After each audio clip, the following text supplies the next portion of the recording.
We don't build the lives we want by saving time. We build the lives we want, and then time saves itself. Here's what I mean. I recently did a time diary project looking at 1,001 days in the lives of extremely busy women. They had demanding jobs, sometimes their own businesses, kids to care for, maybe parents to care for, community commitments. Busy, busy people. One of the women whose time log I studied, she goes out for a Wednesday night for something. She comes home to find that her water heater has broken, and there is now water all over her basement. If you've ever had anything like this happen to you, you know it is a hugely damaging, frightening, sopping mess. So she's dealing with the immediate aftermath that night.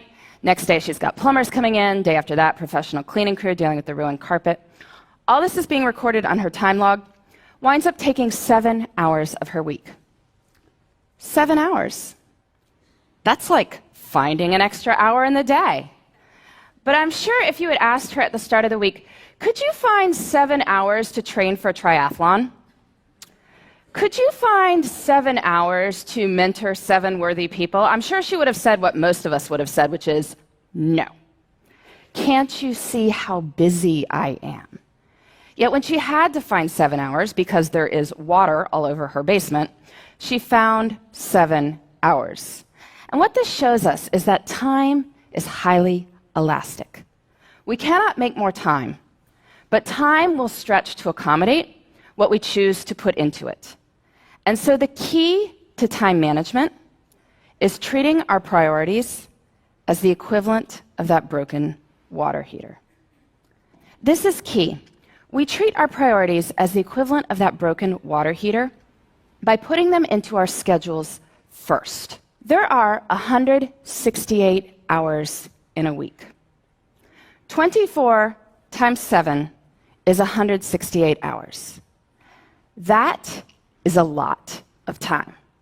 If you are working a full-time job, so 40 hours a week, sleeping 8 hours a night, so 56 hours a week, that leaves 72 hours for other things. That is a lot of time.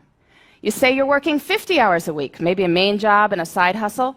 Well, that leaves 62 hours for other things. You say you're working 60 hours. Well, that leaves 52 hours for other things. You say you're working more than 60 hours. Well, are you sure?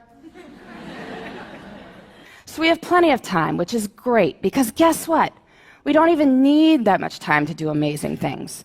But when most of us have bits of time, what do? Pull out the phone, right?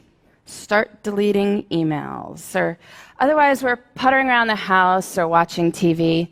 But small moments can have great power. You can use your bits of time for bits of joy. It's about looking at the whole of one's time and seeing where the good stuff can go. I truly believe this. There is time. Even if we are busy, we have time for what matters. And when we focus on what matters, we can build the lives we want in the time we've got.